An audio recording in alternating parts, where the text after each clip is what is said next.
Hello? Hello? Podcast Network Asia.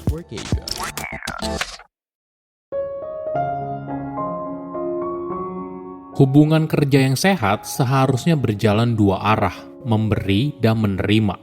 Ketika salah satu pihak hanya sibuk menerima atau memberi, maka mungkin saja salah satu dari mereka sedang dimanfaatkan oleh orang lain. Halo semuanya, nama saya Michael. Selamat datang di podcast saya, Sikutu Buku. Kali ini saya akan bahas bagaimana cara menghadapi rekan kerja yang pemalas. Bayangkan kamu merupakan karyawan dari sebuah perusahaan. Lalu rekan kerja kamu merupakan orang yang seringkali bikin salah, suka lewat deadline, atau terbiasa malas-malasan.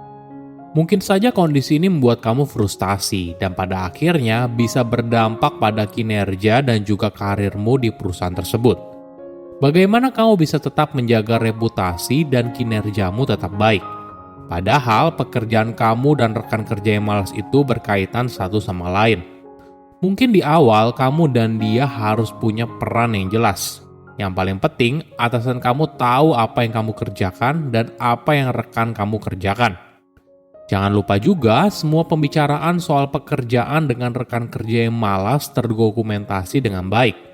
Ingat, fokusnya adalah berusaha mengubah situasi menjadi lebih baik, bukan mengubah rekan kerja. Sebelum kita mulai, buat kalian yang mau support podcast ini agar terus berkarya, caranya gampang banget. Kalian cukup klik follow. Dukungan kalian membantu banget supaya kita bisa rutin posting dan bersama-sama belajar di podcast ini. Hubungan sosial dibangun dengan asumsi kalau masing-masing pihak akan berkontribusi, saling memberi dan menerima. Jika kamu pada dasarnya orang yang suka menolong atau suka memberi, mungkin kamu sulit memahami kenapa ada orang di tempat kerja atau dalam hubungan pertemanan justru suka sekali memanfaatkan orang lain, mengakui sesuatu yang tidak mereka kerjakan, atau membuat hidup orang lain menjadi lebih sulit. Menariknya, ketika kita merasa seseorang malas kerja bukan karena tidak mau, tapi karena tidak bisa, karena satu dan lain hal, maka kemungkinan besar kamu akan memakluminya. Tapi ketika kamu yakin kalau memang orang itu aja yang malas, maka kemungkinan besar kamu akan kesal. Di sisi lain, kamu bisa saja terpengaruh oleh rekan kerja yang malas. Apalagi jika kamu pernah komplain soal kinerja dia yang buruk ke atasan, tapi tidak pernah digubris. Ini yang harus diperhatikan. Jangan sampai kamu malah terpengaruh hal buruk. Kamu merasa tidak perlu berusaha semaksimal mungkin, toh juga rekan kerja kamu malas-malasan. Alhasil, pengaruh ini bisa saja berdampak pada cara kerjamu di masa depan, bahkan juga bisa ke dalam kehidupan pribadi. Apakah kamu pernah bertemu atau jangan-jangan sekarang kamu bekerja dengan rekan kerja yang malas? Namun ingat, tidak semua rekan kerja yang telat mengerjakan deadline atau suka bikin salah adalah karyawan yang malas. Mungkin saja orang itu justru sedang berada dalam kondisi yang buruk. Nah, apa ciri-ciri rekan kerja yang malas? Pertama, jadi orang paling sibuk.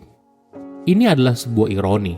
Karyawan yang malas seringkali pura-pura sibuk. Dia seringkali bilang kalau pekerjaannya banyak banget, sehingga dia tidak bisa membantu kamu atau pekerjaannya seringkali lewat deadline. Ini adalah contoh klasik. Ya memang, mungkin saja beneran pekerjaan yang banyak atau ternyata mereka tidak bisa mengatur waktu dengan baik, sehingga banyak pekerjaan yang menumpuk. Dengan pura-pura sibuk, si karyawan malas justru jadi punya alasan untuk tidak mengerjakan tugas yang seharusnya jadi tanggung jawab dia.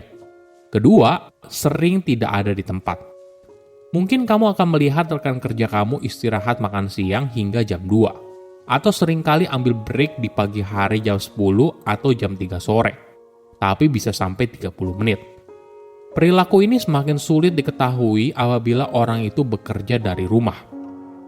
Ketiga, seringkali melemparkan pekerjaan ke orang lain. Nah, karena dia merasa kalau dirinya sibuk, maka orang ini merasa kalau dirinya perlu melemparkan beberapa pekerjaan ke orang lain. Seringkali, karyawan yang malas justru membungkusnya dengan kata delegasi. Ini bisa terjadi sesama rekan kerja atau dari atasan ke bawahan. Misalnya, seorang atasan yang seringkali mendelegasikan pekerjaan kepada anak buahnya. Alasannya adalah ingin mengembangkan anggota timnya. Tapi jika hampir semua pekerjaan atasan justru didelegasikan ke bawah, hal ini malah jadi penyalahgunaan kekuasaan.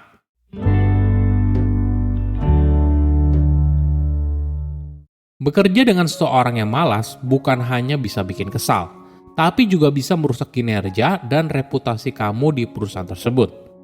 Jika kamu merupakan karyawan, mungkin saja kamu pernah berinteraksi dengan rekan kerja yang malas dan akhirnya justru kamu yang harus mengerjakan bagian orang itu.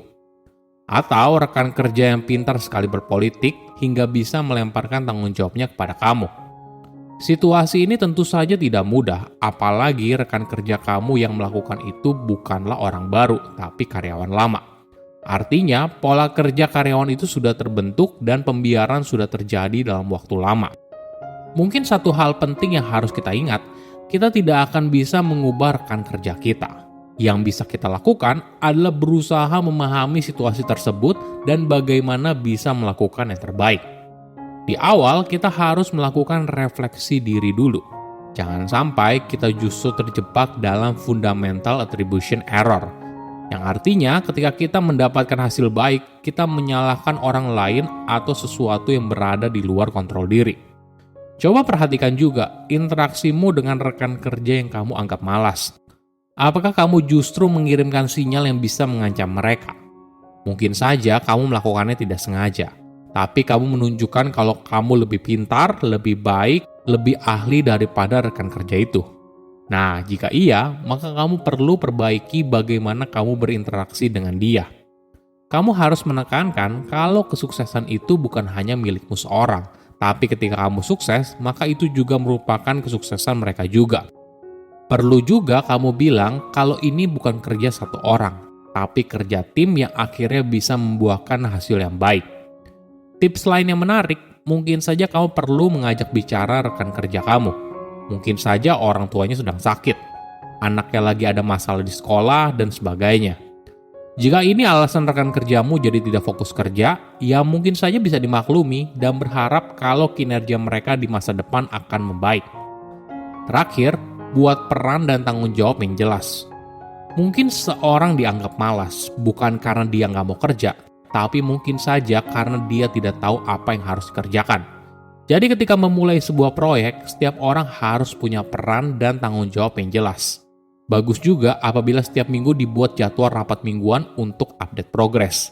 Nah, ini merupakan cara yang ampuh untuk mendorong rekan kerja yang malas untuk bekerja.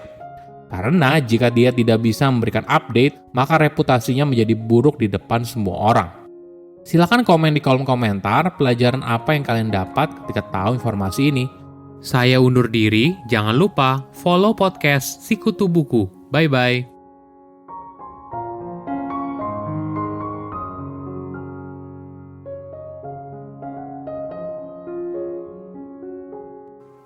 Pandangan dan opini yang disampaikan oleh kreator podcast, host, dan tamu tidak mencerminkan kebijakan resmi dan bagian dari Podcast Network Asia. Setiap konten yang disampaikan mereka di dalam podcast adalah opini mereka sendiri dan tidak bermaksud untuk merugikan agama, grup etnik, perkumpulan, organisasi, perusahaan, perorangan, atau siapapun dan apapun.